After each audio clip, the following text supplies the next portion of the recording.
Hello বন্ধুরা, আশা করি তোমরা সবাই ভালো আছো এবং সুস্থ আছো। আমরা ব্যাংকে অনেকেই ফিক্সড ডিপোজিট বা টার্ম ডিপোজিট করে থাকি। তা আজ ব্যাংক অফ বরোদার টার্ম ডিপোজিট বা ফিক্সড ডিপোজিট ফর্মটা কি করে ফিল আপ করতে হয় সেটা তোমাদেরকে দেখাবো। তো দেখতেই পাচ্ছ, এটা হচ্ছে ব্যাংক অফ বরোদার ফিক্সড ডিপোজিট ফর্ম। এখানে দেখো ব্রাঞ্চে আমি লিখেছি ব্যারাকপুর, অর্থাৎ আমার ব্রাঞ্চটা যেখানে ব্যাংক অফ বরোদার আমার অ্যাকাউন্ট আছে ব্যারাকপুর ব্রাঞ্চে। আর এটা হচ্ছে অপারেটিভ অ্যাকাউন্ট। অপারেটিভ অ্যাকাউন্ট বলতে কি বলতে চাইছে, অপারেটিভ অ্যাকাউন্ট বলতে করতে চাইছে সেটা হচ্ছে, যেমন আমার ক্ষেত্রে আমি ফিক্সড ডিপোজিটটা করব হচ্ছে আমার সেভিংস অ্যাকাউন্টে যে টাকা আছে সেখান থেকে টাকাটা ডেবিট হয়ে গিয়ে ফিক্সড ডিপোজিট অ্যাকাউন্টে ঢুকবে। অর্থাৎ আমার অপারেটিভ অ্যাকাউন্ট হচ্ছে আমার সেভিংস ব্যাংক অ্যাকাউন্ট নাম্বারটা। তোমাদের ক্ষেত্রে যদি অন্য কোনো অ্যাকাউন্ট নাম্বার হয় সেটা তোমরা সেরমভাবে এখানে দিয়ে দেবে। তবে শুরুতে তোমরা যখন ফর্ম ফিল আপ করছো, টার্ম ডিপোজিট অ্যাকাউন্ট নাম্বারটা কিন্তু ভুলেও দেবে না, কারণ এখন তো তোমাদের টার্ম ডিপোজিট তৈরিই হয়নি, তাহলে অ্যাকাউন্ট নাম্বার তো হওয়ার কোনো প্রশ্নই ওঠে না। আশা করছি এটা তোমরা বুঝতে পেরেছো। এবার দেখো, এখানে তোমাদের full name in block letters বলছে, এক্সিস্টিং কাস্টমার আইডি বলছে, ডেট অফ বার্থ বলছে, প্যান বলছে। এখানে এবার তোমরা যদি চাও দুজনের নামে করতে, তা দুজনের নাম দিতে পারো। সেরমভাবেই দুজনের customer ID, date of birth এবং দুজনের প্যান। আমি এখানে শুধু আমারই করব, তাই জন্য আমি এখানে আমার নাম্বার দিয়েছি। ইন ব্লক লেটার্স এখানে মেনশন করেছে, তো এখানে তুমি দিয়ে দাও ABC রয়। কাস্টমার আইডিটা তোমরা অ্যাকাউন্ট যে পাসবই আছে সেখানেই পেয়ে যাবে। ডেট অফ বার্থ তো তোমরা নিজেদের ডেট অফ বার্থ নিশ্চয়ই জানো, আর প্যান নাম্বারটা তোমরা এখানে সাইমেন্টিয়াসলি লিখে দেবে। আচ্ছা, ডিপোজিট ইজ আন্ডার অপশন ক্যালেবল। দেখো, এই ক্যালেবল বলতে এই নিচে একটা জিনিস লেখা আছে এই টার্মস অ্যান্ড কন্ডিশনসের মধ্যে, এই পয়েন্ট ইটাতে, যে if deposit is placed under any non callable scheme by whatever name it is call, no premature payment will be allowed for any reason whatsoever. মানে নন ক্যালেবল ইয়ে করলে কিন্তু আমি প্রিম্যাচিওর পেমেন্ট আমি কোনোভাবেই পাবো না, বা প্রিম্যাচিওর উইথড্রয়াল, যেটা অনেক ক্ষেত্রে আমরা বলে থাকি না, আমরা আমাদের এফডিটা ভাঙলাম, সেই এফডি কিন্তু ভাঙা যাবে না। কিন্তু ক্যালেবেল এ আমি টিক করে দিচ্ছি, অর্থাৎ আমার প্রয়োজনে আমি এফডিটা ভেঙে ফেলতে পারি, যে কোনো কারণেই হোক, কারোর অসুখ করেছে, মেডিকেল এমার্জেন্সি হয়েছে, তো সেক্ষেত্রে আমরা এটাকে ভাঙতে পারি। তো তোমরা অবশ্যই ক্যালেবেলেই ক্লিক করবে। এবার নাম্বার 2তে দেখো, এখানে আছে পিরিয়ড অফ ডিপোজিট, অর্থাৎ তোমরা কদিনের জন্য এটা রাখতে চাইছো, মাস হোক, বছর হোক, বা ডেট হোক, সেইটা।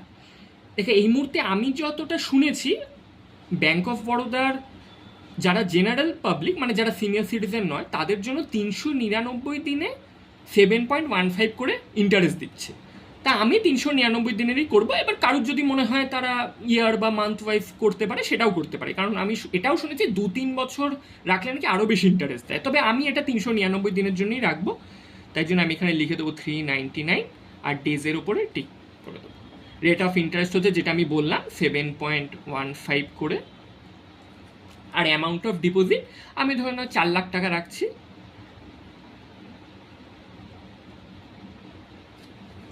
এখানে আমি ওটাকে ওয়ার্ডে লিখে দিচ্ছি।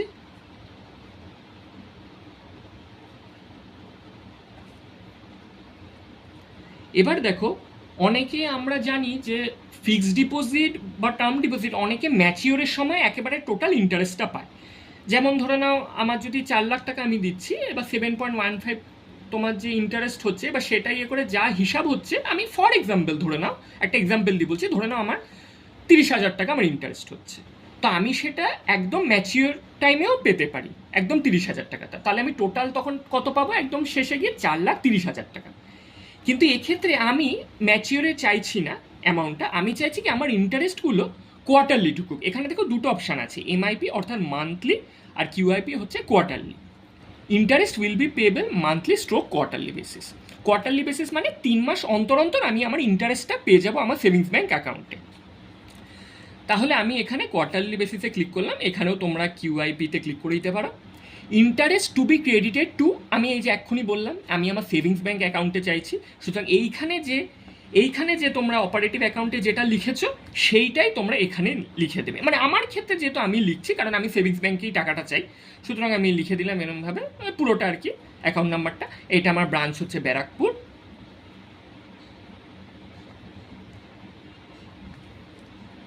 আচ্ছা, এবার দেখো ম্যাচিউরিটি ইনস্ট্রাকশন এখানে একটা বলা আছে।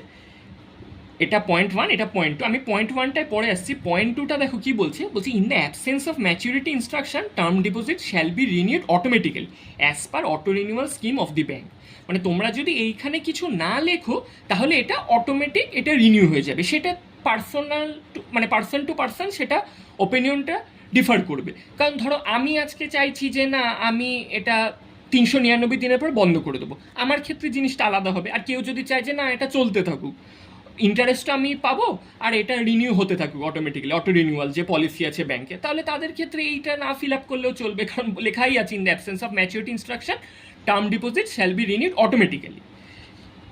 কিন্তু আমি এখানে কি করব, যেহেতু আমি চাইছি যে আমার প্রিন্সিপালটা রিনিউ হোক পরের বছর, কিন্তু আমার ইন্টারেস্টগুলো তো আমি চাইছি কোয়ার্টারলি আমার যাতে সেভিংস অ্যাকাউন্টে চলে আসে, তাই জন্য আমি কি লিখছি এখানে, ক্রেডিট টু অ্যাকাউন্ট নাম্বার, এই সেভিংস ব্যাঙ্ক অ্যাকাউন্ট নাম্বারটাই আমি এখানে দিয়ে দেবো।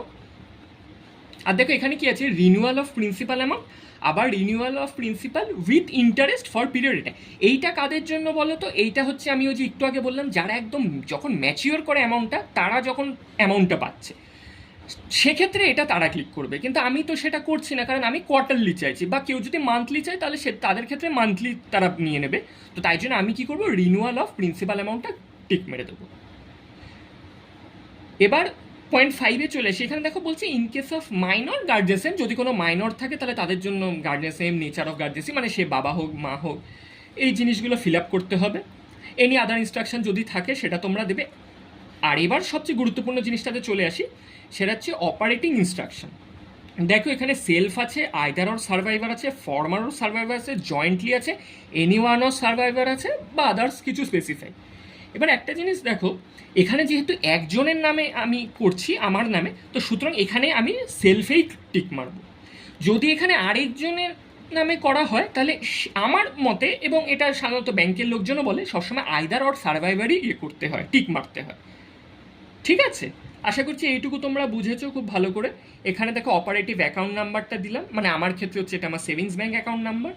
এখানে আমি আমার নাম দিলাম, আমার কাস্টমার আইডি, এগুলো সব পাসবইতে থাকবে। ডেট অফ বার্থ আমরা জানি, প্যানও আমরা নিজেদেরটা জানি।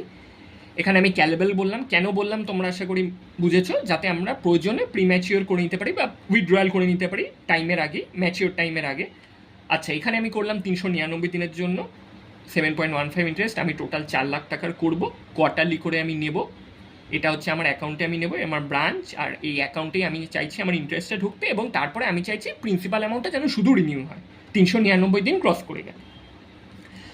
আর এক্ষেত্রে তো বললাম অপারেটিং ইনস্ট্রাকশন হচ্ছে সেলফ দিয়ে দিলাম এখানে, কারণ এখানে আমার একার নামে বলে আমি এটা শুধু চাই যে আমি একাই অপারেট করব। ঠিক আছে, আর এখানে কিছু টার্মস অ্যান্ড কন্ডিশনস ইনস্ট্রাকশনস আছে যেটা তোমরা চাইলে ফলো করতে পারো। আর একটা খুব গুরুত্বপূর্ণ জিনিস সেটা আমি একটু বলে দিই, সেটা হচ্ছে তোমরা অনেকেই ভাবতে পারো যে এই যে 4 লাখ টাকা করছি, যখন একদম ফাইনাল ম্যাচিউরের টাইমে যখন আমরা টাকাটা পাই তখন তো সেটা মানে পাসবই ভুল বলছি, তোমার যে ফিক্সড ডিপোজিটের যে সার্টিফিকেট থাকে সেখানে তো লেখা থাকে। কিন্তু এক্ষেত্রে কোয়ার্টারলি থাকলে কি লেখা থাকবে না? কোয়ার্টারলি থাকলে লেখা থাকবে না যে তোমরা কত টাকা কি পাবে, কারণ ম্যাচিওর অ্যামাউন্ট এই অ্যামাউন্টটাই দেখাবে, 4 লাখ। ঠিক আছে, তো সুতরাং তোমরা কি করবে, আমি ডিসক্রিপশন বক্সে একটা লিঙ্ক দিয়ে দেবো, এটা হচ্ছে ব্যাঙ্ক অফ বরোদারই অফিসিয়াল লিঙ্ক। ওখানে ওদের ফিক্সড ডিপোজিট একটি ক্যালকুলেটর আছে, সেখানে গিয়ে তোমরা দেখে নেবে এই অ্যামাউন্ট এই ইন্টারেস্টে এই দিনের জন্য রাখলে ওরা কোয়ার্টারলি কত টাকা করে দেবে বা মান্থলি কত টাকা করে দেবে। তবে আমার পার্সোনাল ওপিনিয়ন যদি নাও, যদি কারোর ম্যাচিওরের টাইমে অ্যামাউন্ট না লাগে, যদি কেউ আগে করতে চায়, আমার মনে হয় কোয়ার্টারলি নেওয়াটা বেটার। কারণ একটা তো আশা করি তোমরাও জানো যে মান্থলি বা কোয়ার্টারলি নিলে কিছুটা হলেও কিন্তু ফাইনাল ম্যাচিওর অ্যামাউন্টে যা টাকাটা পাবো তার থেকে কিন্তু ইন্টারেস্টটা আমার একটু কম থাকে। ঠিক আছে, কারণ কম্পাউন্ডেড অ্যানুয়ালি একটা কথা আছে, সেটা হয় না যদি আমি ম্যাচিওরে আগে টাকাগুলো তুলতে থাকি। ঠিক আছে, সেই একটা সুবিধা আমরা পাই না, যারা পায় তারা হচ্ছে একদম ম্যাচিউরিটি টাইমে যখন টাকাটা করে। তো যাই হোক, এই লিঙ্কটা আমি দিয়ে দেবো, তোমাদের ক্যালকুলেশনের সুবিধা হবে, এবং তোমরা সেখানে দেখেও নেবে যে কতটা ডিফারেন্স হয়, মান্থলিতে কী ডিফারেন্স, কোয়ার্টারলিতে কী ডিফারেন্স, হাফ ইয়ারলিতে কী ডিফারেন্স, এবং ম্যাচিওরিটি টাইমে কতটা পাচ্ছ সেটার সঙ্গে তোমরা ডিফারেন্সটা ক্যালকুলেট করে নিতে পারবে। ঠিক আছে, আচ্ছা এবার আমরা পরবর্তী পেজে চলে যাই। এর একটা সেকেন্ড পেজও আছে।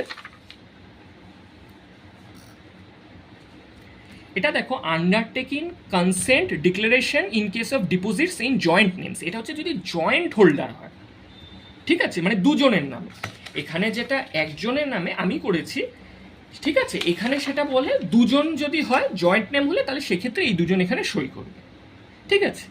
আচ্ছা, এবার নমিনেশনের কথায় চলে আসি। অনেকেই জানো এফডিতে নমিনেশন থাকে, আবার কেউ কেউ রাখেও না, যাই হোক নমিনেশন রাখাটাই বেটার। এখানে দেখো কি বলছে, please register nomination for this deposit as per the request given.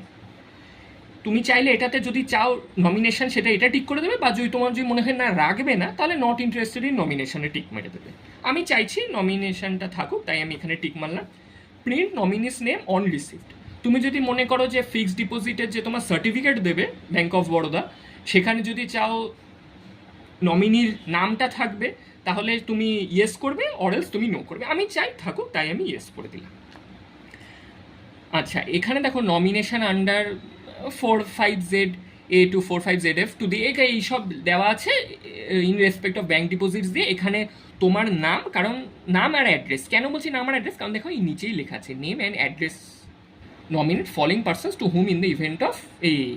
তাহলে এখানে যেমন আমি করছি, শুধু এটা তো আমার একা, তাই আমি ভিটা কেটে আই দিয়ে আই ABC রয়, ঠিক আছে, রিসাইডিং অ্যাট, আমি তোমাদের যা অ্যাড্রেস থাকবে সেটা তোমরা এখানে লিখে দেবে। আর ডেট, তারপর দেখো এখানে কি লেখা, name and address nominate following person to whom in the event of my or our বা minors death, the amount of the deposit particulars whereof are given below may be return by bank of Baroda. এখানে ওই ব্রাঞ্চটা লিখে দিলে, ব্যারাকপুর যেটা আমি বলেছিলাম। আচ্ছা, এবার হচ্ছে তোমাদের নমিনির নামটা দিতে হবে। এখানে নেম অফ নমিনি, এখানে ধরো না আমি নমিনি, ধরো না এখানে আমি আমার ভাইকে দেব, তো ওর আমি নামটা লিখে দিলাম XYZ Roy. Address of nominee, ওর অ্যাড্রেসটা দিয়ে দিলাম এখানে। রিলেশনশিপ উইথ, ও হচ্ছে আমার ভাই, তাই ব্রাদার। ওর এজটা মেনশন করে দিলাম। আর ও যদি মাইনর হয় তাহলে ওর ডেট অফ বার্থটা দিতে হবে, আর যদি মাইনর না হয় তাহলে ওর ডেট অফ বার্থ না দিলেও চলবে। আর দেখো যদি মাইনর হয় নমিনি, তাহলে কিন্তু তোমাদের মানে কাইন্ড অফ ওই গার্জেনকে মানে ইয়ে করতে হবে আর কি, ওই যে ভি অ্যাপয়েন্ট মিস্টার বা মিসেস যাই হোক, যে বাবা বা মা হোক, তাকে ইয়ে করতে হবে যে সে যেন ওই অ্যামাউন্টটা ওই মানে যে মাইনর আছে তার জন্য পায়। এবং যদি মাইনর থাকে তাহলে সেক্ষেত্রে সাধারণত ক্ষেত্রে কি উইটনেসের প্রয়োজন পড়ে যায় একটা, তো সেক্ষেত্রে তোমরা সিগনেচার, নেম, অ্যাড্রেস, এই উইটনেস এইগুলো দেবে, ঠিক আছে। আর ডিপোজিটারের সই এখানে যেমন আমি করেছি, এটা আমার একার, চাইলে দিতেও পারে আবার নাও দিতে পারো, এতে কোনো অসুবিধা নেই। এই অবধি যদি মাইনর না হয় তাহলে এই অবধি ফর্মটা ফিল আপ করলেই হয়ে যাবে। আশা করছি তোমরা বুঝতে পেরেছো। এই পেজটা যেটা বললাম, এই পেজটা কিছুই না, এটা জাস্ট একটা নমিনেশনের পেজ, যেখানে তোমরা নমিনিকে তোমরা অ্যাসাইন করে দিচ্ছ। তো নমিনি ইয়ে করে দিলে, তোমাদের নাম লিখলে, কোথায় থাকো লিখলে, নমিনির নাম ইয়ে করে দিলে, ঠিক আছে, অ্যাড্রেস দিয়ে দিলে, রিলেশনশিপ ডিপোজিটার দিয়ে দিলে। আর যদি এখানে নমিনির মাইনর হয় তাহলে ওর ডেট অফ বার্থ এই অবধি করলেই হয়ে যায়। আর যদি তারপরেও এটা চাইলে ফিল আপ করতেও পারো, ডিপোজিটারের সইও দিতে পারো, আর বা এটা ব্ল্যাঙ্ক রেখেই ব্যাংকের কাছে যেতে পারো। ব্যাংকের ওখানকার যারা কর্মচারীরা আছে তারা যদি বলে এটা করতে, দেন করতে পারো। তবে উইটনেসের ইয়েটা সাধারণত ক্ষেত্রে যদি মাইনর হয় তাহলে বলে করতে, ঠিক আছে। এখানেও দেখো এই যে @ করে এখানে দেওয়া আছে, where deposit is made in the name of minor the nomination should be sign by a person lawfully entitle to act on behalf of a minor, ঠিক আছে। আশা করছি তোমাদের এটা পরিষ্কার হয়েছে আমি কি বলতে চেয়েছি পুরো ব্যাপারটা। তো তোমাদের যদি এই ফর্মটা ফিল আপ নিয়ে কোনো রকম ডাউট থেকে থাকে তোমরা আমাকে অবশ্যই ডেসক্রিপশান ভুল বলছি, কমেন্ট সেকশানে জানাতে পারো। আর ডেসক্রিপশান বলতে আরেকটা জিনিস মনে পড়ে গেলো, আরেকবার বলি, তো আমি অবশ্যই ডেসক্রিপশানে লিঙ্কটা দিয়ে দেবো ব্যাঙ্ক অফ বরোদার অফিসিয়াল ওয়েবসাইটে, যেখানে তোমরা ক্যালকুলেট করে পুরো দেখে নিতে পারবে যে কত টাকার জন্য মান্থলি কত পড়বে, কোয়ার্টারলি কত পড়বে, হাফ ইয়ারলি কত পড়বে, এবং ম্যাচিউর অ্যামাউন্টের টাইমে যখন ম্যাচিউরিটি হবে তখন কত টাকা উঠবে। তাহলে তোমরা তফাৎটা বুঝতে পেরে যাবে যে কত টাকা কি কম হয় বা বেশি হয়, যাই হোক সেটা তোমরা তফাৎটা পেয়ে যাবে।